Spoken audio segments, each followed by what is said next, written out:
Welcome back, fellow shop rats. We filled the hole in the truck. One door down, one to go. We'll take you through the process of mounting these doors, and there's some things to talk about. Got a real easy way to do it, some creative things that you can do in your own shop. Well, I don't want to give away all the secrets, so give me 5 seconds to introduce the show and the channel, and we'll be right back. I'm Mike. This is My Cars Shop.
One of the big challenges when you work by yourself and you're filming is you don't necessarily have somebody to run the camera, and so you have to get real creative in camera setup.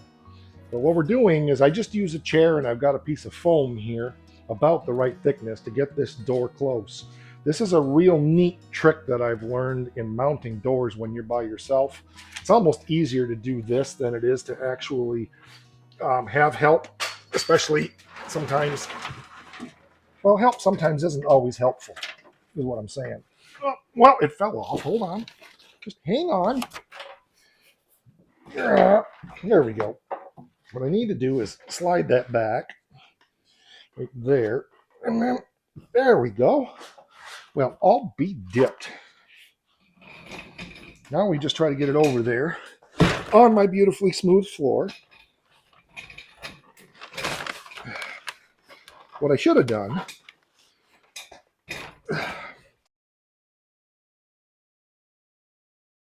it's all right. It's not going anywhere. I got a handle on it. And yep. See, I got a hold of the door and I won't let it go. And you get to laugh at me. And you'll have 10,000 suggestions on how I could do this better. And it's okay. The other one went so much smoother. But it's because I planned ahead. And I didn't use the foam, and that may be a mistake. Well, get where I want you. There. And if I drop the door, you'll get to laugh really funny. Ha-ha. Oh-ho, aha, hee-hee. Still not quite high enough, even with the foam, but it's a lot better. So, we'll do it the old-fashioned way, and we will earn it. Just like ashes at the funeral home.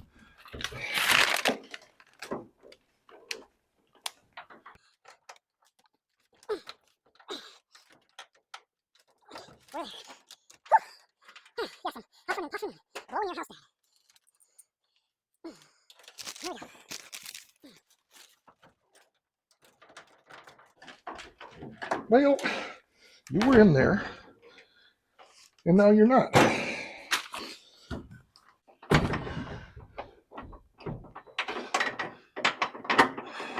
Perfect, see? Easy peasy, cheesy squeezy.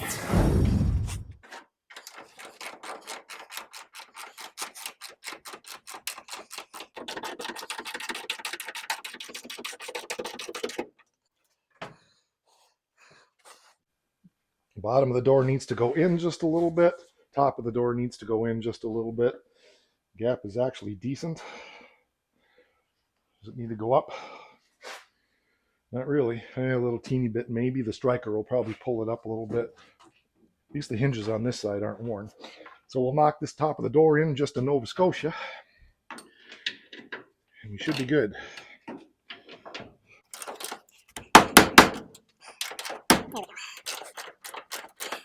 Hopefully.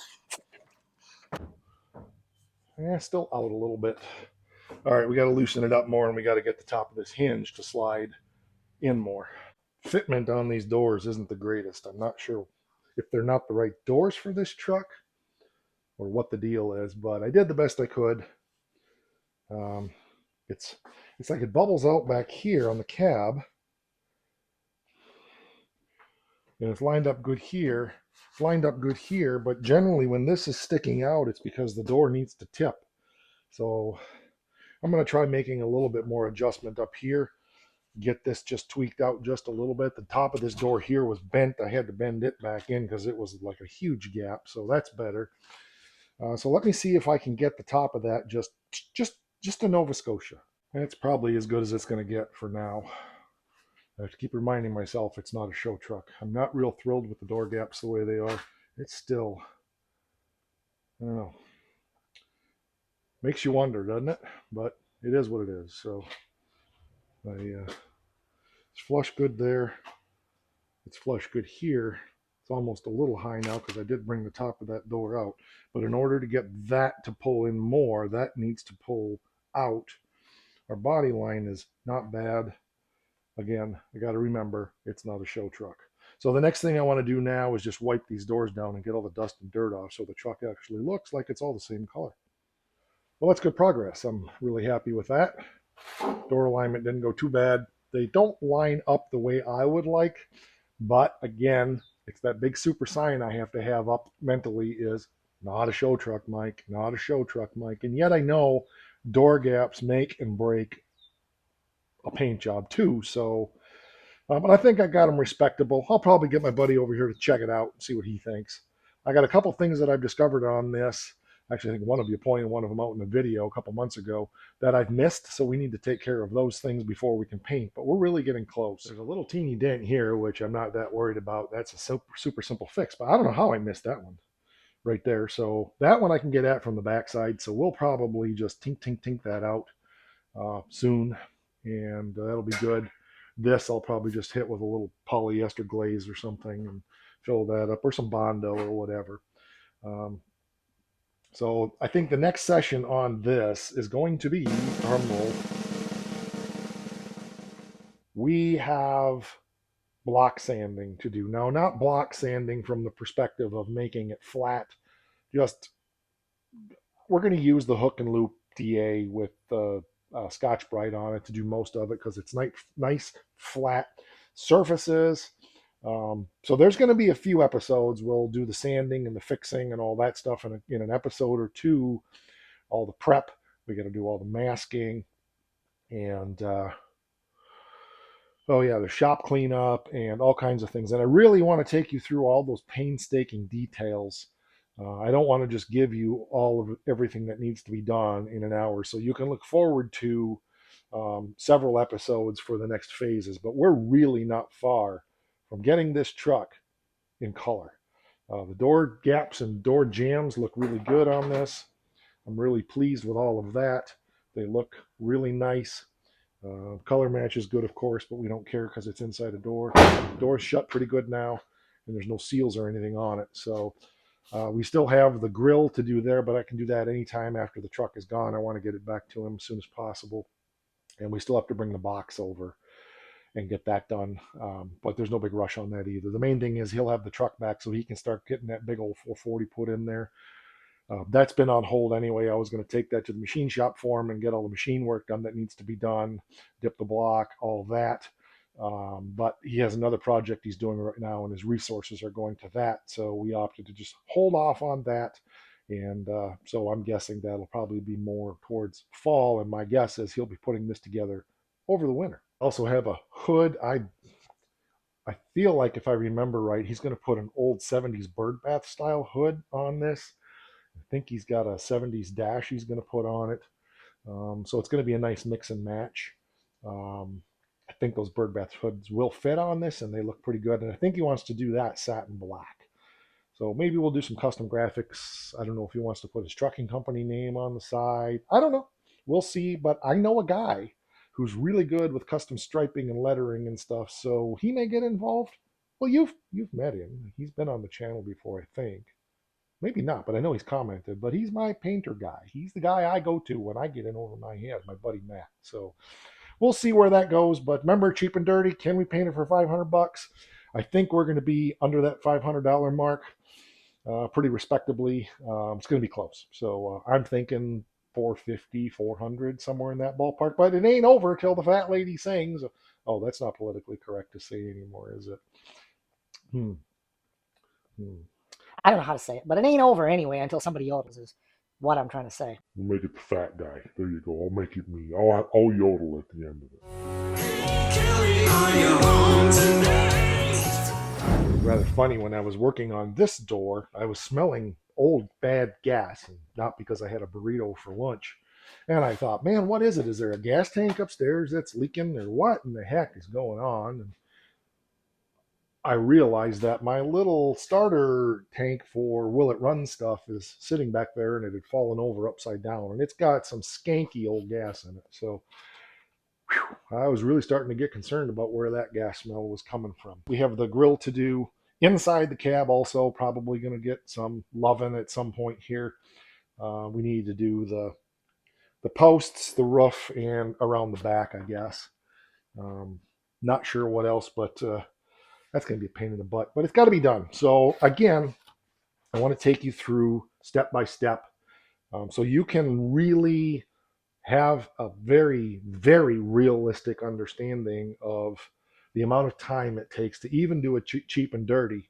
And of course, we're not far out on the Challenger from doing show quality, as good as the 69 Charger type work or as good as the 47 Ford work. So you'll get to see some micro finish, flat as a mirror, because that car is going to be triple black. It's going to be pretty cool. I have another paint job also to do in the next year or two on John's 66 Belvedere.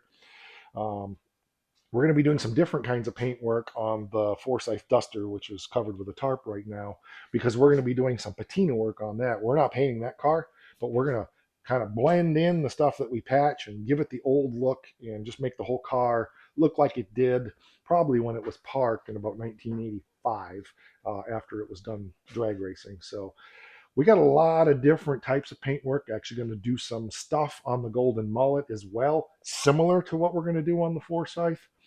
We'll have other stuff along the way. I'm going to do another quick and dirty on Becky's truck.